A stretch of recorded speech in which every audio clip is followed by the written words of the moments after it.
ketika PSI mengkritik Pak Anies saat itu, Ya. yang dikritik adalah kebijakannya. Oke. Oke.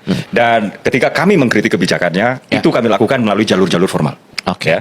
Yang sesuai dengan tempat dan jalurnya ya. Yes, Oke. yes. Dan semenjak Pak Anies itu dilantik, PSI sudah mendeklarasikan diri sebagai oposisi. Oke. Ya, di DPRD atau di parlemen daerah lah, gitu Ya. ya. Dan ini adalah sebuah kontribusi yang bagus untuk check and balance di Oke. demokrasi setidaknya di lingkup DKI Jakarta kan begitu ya. Oke. Nah, ini artinya apa? Nggak ada kok masalah personal Oke. ya antara PSI Dengan dengan Pak Anies. Pak Anies. Yang kita sekarang turunan dari itu yang saya rasa kita perlu kerjakan sama-sama dan urgen ini. Mengedepankan transparansi. Transparansi dalam semua pengambilan kebijakan.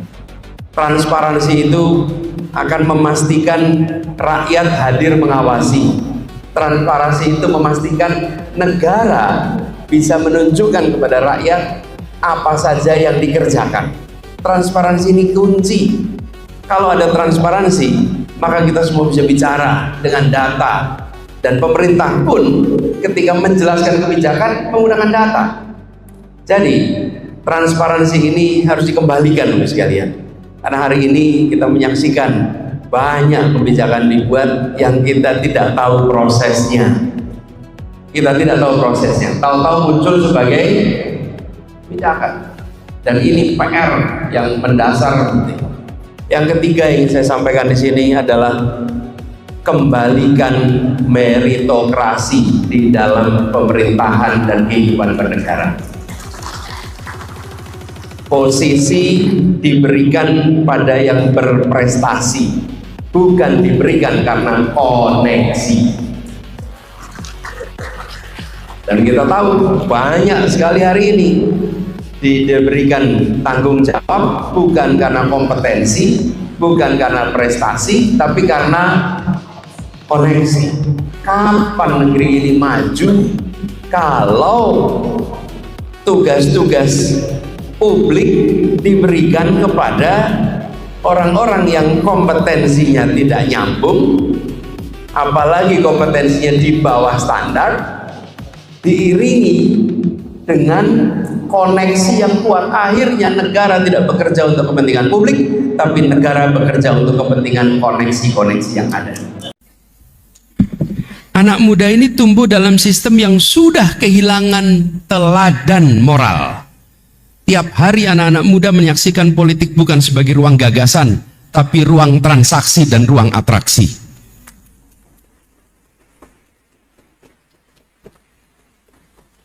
Tiap hari anak-anak muda dipertontonkan dengan hukum yang diatur oleh kekuasaan, bukan kekuasaan yang diatur oleh hukum. Bukan kekuasaan yang diatur dengan nilai kebenaran. Jadi itu yang dipertontonkan kepada mereka. Jadi, kalau hari ini Gen Z lebih sibuk di layar ponsel daripada di mimbar orasi, mungkin karena layar HP itu satu-satunya ruang di mana mereka punya kendali. Di luar itu mereka tidak punya kendali. Artinya apa? Demokrasi rusak bukan oleh anak muda yang diam, tapi oleh orang tua yang tak tahu malu. Jalan akan terus memperkuat komitmennya mendidik calon pemimpin masa depan. Assalamualaikum warahmatullahi wabarakatuh. Selamat pagi, salam sejahtera untuk semuanya. Yang kami hormati Dewan Guru Besar Fakultas Ilmu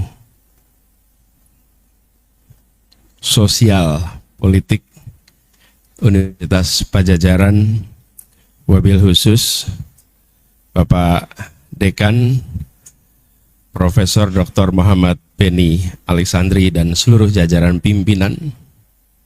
Yang kami hormati keluarga besar Sivitas Akademika Visip Unpad yang semua hadir di sini. Boleh tepuk tangan untuk yang hadir semua di sini. Nih, acara Dies yang mahasiswanya banyak hadir. Terima kasih buat semua yang hadir. Para alumni yang hadir bersama di sini, tepuk tangan buat alumni-alumni yang hadir. Saya pinjam standnya aja boleh ini? Biar tangan saya agak bebas satu. Boleh ya? Saya kebetulan tiba di sini bersama dengan beberapa alumni yang saya ajak, Bapak Ibu. Ketika saya mendapatkan undangan dari Pak Bukhari, kira-kira 2-3 bulan yang lalu, itu jarang sekali saya mau terima komitmen 2-3 bulan, Bu. Karena prinsipnya itu lebih baik mendadak datang daripada mendadak batal. Saya ini takut betul kalau komitmen acara lama. Tapi saya bilang ini acara Dies Natalis, saya dapat kehormatan untuk datang di Visip Unpad. Saya bilang bismillah, insya Allah hadir, dan alhamdulillah hari takdirkan untuk bisa hadir sama-sama. Nah, Bapak sekalian kami hormati, jadi ketika saya datang saya ajak alumni Unpad yang dulu sering ke Gajah Mada. Halo teman-teman, jumpa bersama saya di Politik Dangi. Ya, luar biasa sekali bagaimana Anies menjawab semua kritikan terhadap dirinya ya. Akhirnya PSI membongkar bagaimana niat mereka menjadi oposisinya Anies Baswedan.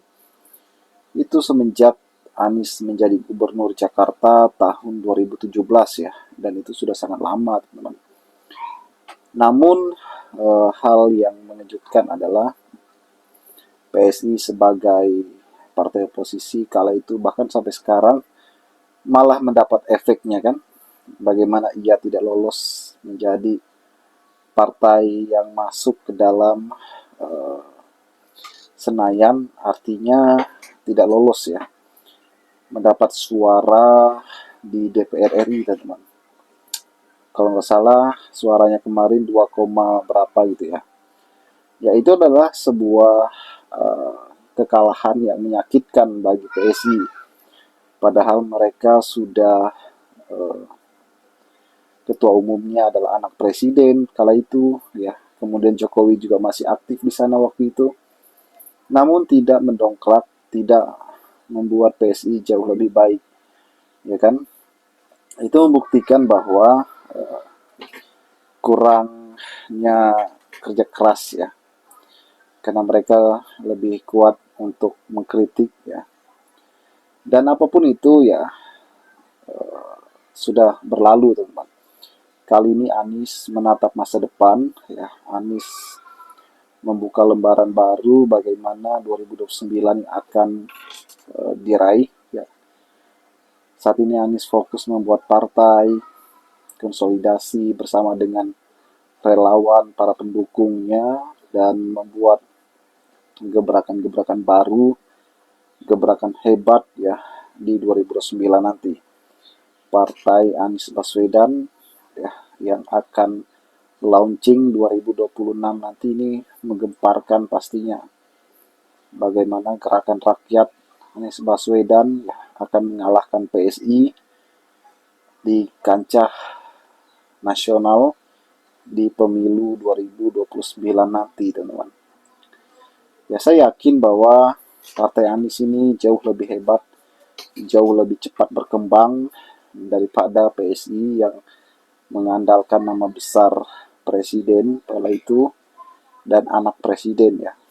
Dan kalau kita melihat memang ya, mereka berganti-ganti logo, kemudian itu juga tidak membuat partainya diminati teman-teman. Bagaimana menurut kalian?